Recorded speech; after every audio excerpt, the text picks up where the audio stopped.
Soal itu saya tidak tahu, kita dari pihak keluarga tidak mau berpikir terlalu jauh ya. Kita sudah menerima keadaan, kita berduka, tidak mau menambah perasaan beban yang lain lagi. Kita serahkan ke pihak polisi aja, berwajib ya.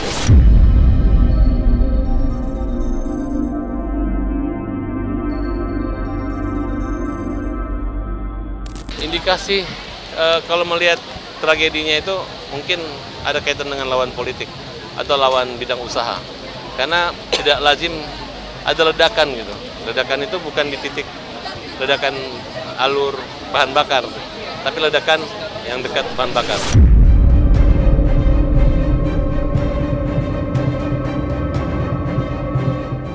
Ya kalau memang ada dua orang minta baju kemudian orang itu menutup pakai masker, kan sekarang zaman udah nggak pakai masker. Ya. Saya rasa itu patut dicurigai dan siapa saja masyarakat yang merekam video mereka untuk segera menyampaikan kepada pihak yang berwajib. Kita usut bersama-sama dan semoga kalau ini teror, kita hukum yang berat.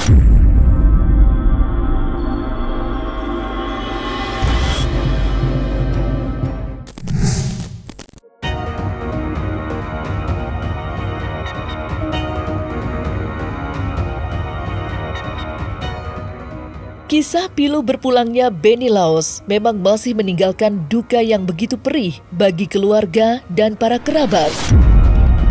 Namun miris, duka bukanlah satu-satunya yang tersisa dari kejadian nahas tersebut. Pasalnya, berjuta pasang mata kini mulai menyorot dengan tajam lantaran adanya kejanggalan yang mengarah pada sebuah tudingan jika tragedi itu bukanlah kecelakaan murni, melainkan adanya dugaan tindak kejahatan. Dugaan itu pun dikuatkan dengan fakta-fakta yang terkuak di TKP, seperti adanya 2 orang saksi di kapal tersebut, hingga kesaksian sang istri yang mengaku jika dirinya mencium bau bahan bakar menyengat dan berbeda dari biasanya. Lantas, akankah kisah pilu ini berlanjut sampai ke laporan polisi? Soal itu saya tidak tahu, kita dari pihak keluarga tidak mau berpikir terlalu jauh ya. Kita sudah menerima keadaan, kita berduka, tidak mau menambah perasaan beban yang lain lagi. Kita serahkan ke pihak polisi aja, berwajib yang. Indikasi kalau melihat tragedinya itu mungkin ada kaitan dengan lawan politik atau lawan bidang usaha. Karena tidak lazim ada ledakan gitu. Ledakan itu bukan di titik ledakan alur bahan bakar, tapi ledakan yang dekat bahan bakar. Mudah-mudahan dapat diungkap apa motif dan latar belakangnya apabila ada usut tuntas gitu. Sehingga jangan sampai kasus teror dan bom ini bisa membuat korban-korban para calon-calon pilkada di berbagai daerah. Ya kalau memang ada 2 orang minta baju kemudian orang itu menutup pakai masker, kan sekarang zaman udah nggak pakai masker. Ya. Saya rasa itu patut dicurigai dan siapa saja masyarakat yang merekam video mereka untuk segera menyampaikan kepada pihak yang berwajib. Kita usut bersama-sama dan semoga kalau ini teror, kita hukum yang berat, teroris atau persaingan politik. Tapi kalau memang tidak terbukti, ya maksimal lah. Memang alat bukti agak susah, tapi saya yakin polisi punya cara baik dari segi IT maupun saksi dan rekam jejak. Bagaimana terjadi peristiwa yang membuat meninggalnya 6 korban dari 33 penumpang.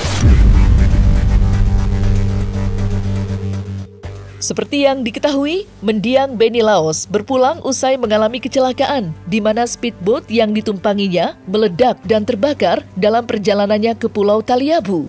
Berdasarkan pengakuan keluarga, mantan Bupati Pulau Morotai periode tahun 2017 hingga 2022 itu sejatinya masih bernafas ketika dilarikan ke rumah sakit. Namun sayang, kurangnya fasilitas di rumah sakit setempat membuat nyawa mendiang Benny Laos tak tertolong.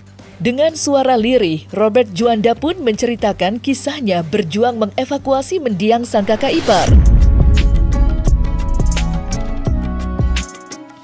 Saat itu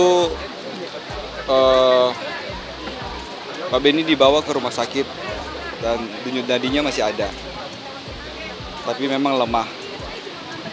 Hanya karena keterbatasan alat di Bobong.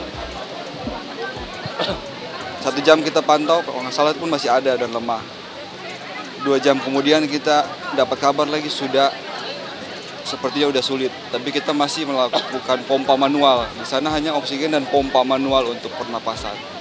2,5 jam dikabarin kalau denyut nadinya sudah tidak ada, badannya sudah keras, mukanya sudah membiru, dan matanya, pupilnya pun sudah tidak ada reaksi lagi.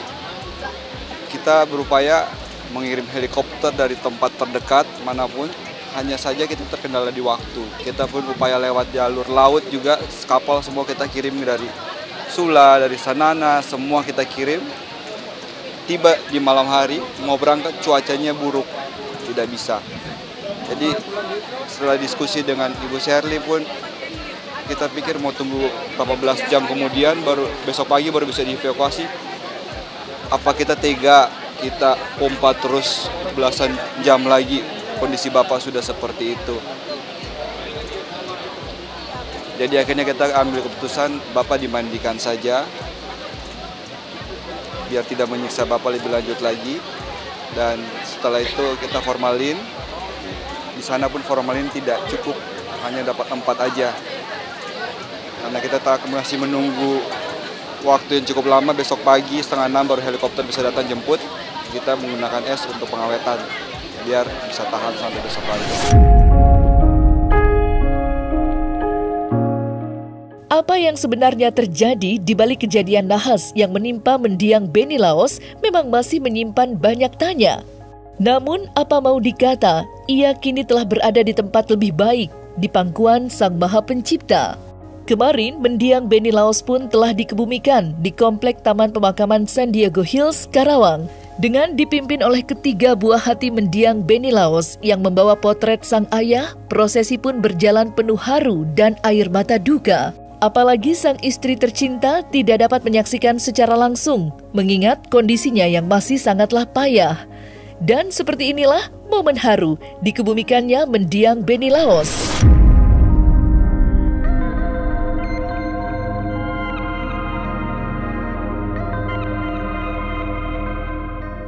Kita bersyukur kita ada di tempat ini, dan sebentar kita akan memulai ibadah untuk melepaskan dan menguburkan kekasih kita Bapak Benny Laos. Kita akan mulai dengan naikkan satu pujian di dalam lagu buku nyanyian yang sudah ada terima, lagu nomor 3.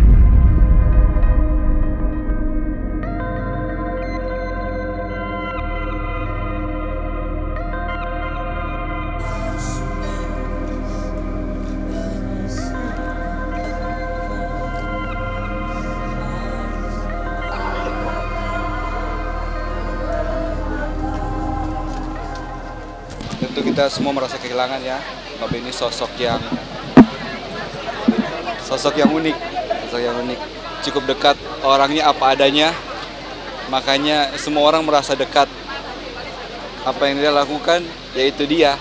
Kita antar sampai, kita jemput di bandara sampai kita antar di tempat istirahat terakhirnya.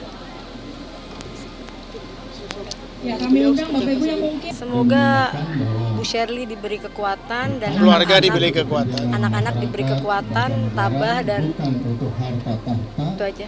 Saya mewakili keluarga mengucapkan banyak terima kasih buat semua teman-teman, semua rekan-rekan, semua masyarakat Maluku Utara, Indonesia yang ikut mendoakan beliau. Kami mohon maaf jika ada salah, mohon diampuni agar perjalanan beliau lancar.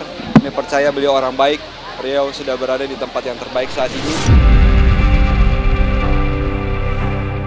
Kabar berpulangnya mendiang Benny Laos yang sangatlah mendadak dan tiba-tiba tentunya membuat keluarga dan para kerabat tak mampu membendung derasnya air mata. Khususnya kala mereka mengingat kembali sosok mendiang Benny Laos yang begitu baik hati. Buktinya, hampir semua orang yang hadir kemarin selalu menegaskan jika mendiang Benny Laos tak pernah merasa keberatan untuk mengulurkan tangan kepada orang yang membutuhkan bantuannya. Lantas, seperti apakah ungkapan kesedihan mendalam keluarga serta sahabat usai mengantarkan mendiang Benny Laos ke tempat peristirahatan terakhirnya? Kalau ngomongin sosok beliau, mungkin semua orang udah tahu ya, baik, luar biasa, dan kita tuh baru kenal hampir 10 tahun tapi rasanya udah lebih dari keluarga gitu. Dan bukan sama kita juga aja, sama anak-anak semua juga deket banget, jadi kayak masih ada gitu orangnya. Ya kita doain semoga Beni tadi juga kan kita lihat lancar semuanya ibadahnya dan lain-lain ya, dan ya kita doakan yang terbaik. Banyak di Morotai banyak cerita seorang Beni Laos. Yang pasti cerita Beni Laos sudah menjadi besar di Maluku Utara. Dia hanya senang kalau dia bisa membantu orang. Dia hanya memikirkan bagaimana caranya membantu orang. Dia kalau bantu orang itu benar-benar ikhlas tulus. Makanya pada saat kejadian kemarin banyak sekali teman yang telepon saya siap bergerak membantu tulus, semua banyak sekali. Bukan cuma ngomong, mereka langsung bergerak. Jadi di situ kita bisa lihat sepertinya dia banyak tanam budi, banyak tabur. Setelah dia pergi baru kita bisa lihat buahnya yang dia tanam selama ini. Selama ada waktu saya akan sempatkan. Ini lumayan luar biasa, dari hari pertama, kedua, dan sampai pemakaman ini banyak sekali handai taulan kerabat dari luar daerah sampai dia dari pejabat-pejabat untuk menghadiri kepergian Beni Laos. Gajah mati meninggalkan gading, harimau mati meninggalkan belang, manusia mati meninggalkan nama baik. Memang kenal dari zaman dulu, ya pasti setiap saya lewat pasti saya diajak nongkrong bareng Beni. Dan beberapa kali dan hampir selalu ketemu, baik di ketemuan para bupati maupun di pertemuan acara-acara besar. Kita bisa lihat ya, menyaksikan begitu banyaknya masyarakat atau warga yang datang dari berbagai daerah, bahkan ada yang dari Ternate, dari Ambon, dari Manado, dari Jakarta dan sebagainya gitu. Dan juga dari Morotai. Tentunya Pak Beni dia adalah sosok orang yang memiliki figur selain karismatik, beliau itu selalu peduli dengan masyarakat, dengan warga gitu. Daripada mementingkan dirinya sendiri. Jadi ada bahasa yang paling keren sampai sekarang itu yang beliau selalu sampaikan, saya sudah beres dengan diri saya sendiri. Artinya mungkin dia sudah tidak peduli dengan diri saya, tapi bagaimana dia punya visi misi, punya cita-cita yang begitu besar untuk bagaimana memikirkan warga atau masyarakat khususnya yang berada di daerah Maluku Utara.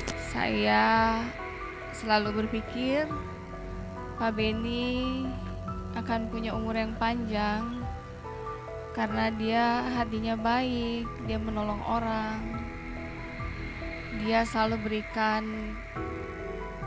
bahkan buat orang yang dia tidak kenal sebisa mungkin dia membantu orang itu apabila sakit. Dua minggu yang lalu kan masih komunikasi chat. Sebulan yang lalu kita 8 hari di sana kan, jadi naik kapal yang sama dengan yang kemarin, kita muter-muter.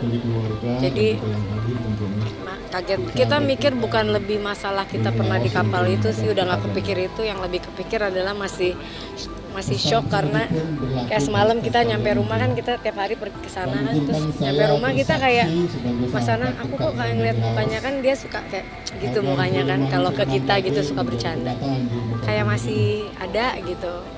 Itu aja sih. Dan ya namanya seseorang yang pergi secara mendadak dan kayak begini kan pasti membuat banyak orang yang kehilangan, apalagi kalau orangnya orang yang baik.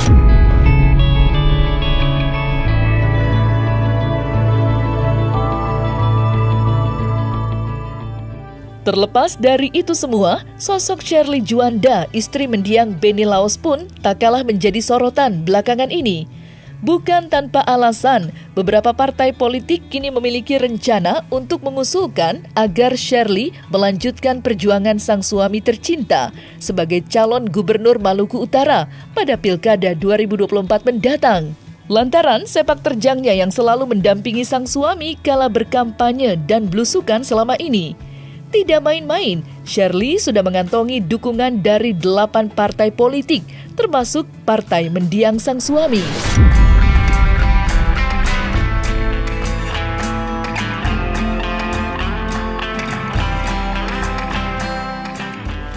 Soal itu saya belum tahu, kembali ke ibu. Kita bilang ibu harus tenang dulu, jangan mengambil keputusan secara emosional.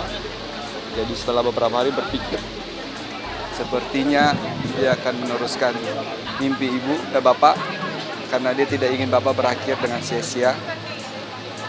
Anak-anak pun mendukung 100%, itu yang buat Ibu kuat. Dan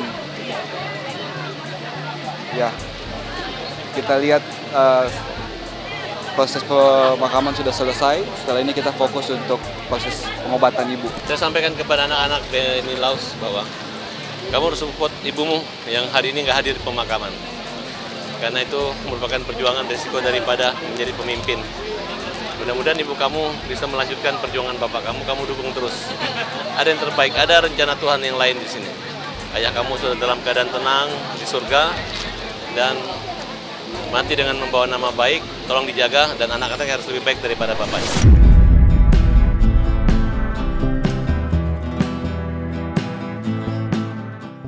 Nah, selesai sudah Cumi Lovers, saksikan terus Cumi Camp In Depth, kabar lengkap, mendalam, dan akurat dari narasumber terpercaya. Dan jangan lupa untuk like, subscribe, dan juga share channel YouTube Cumi Cumi.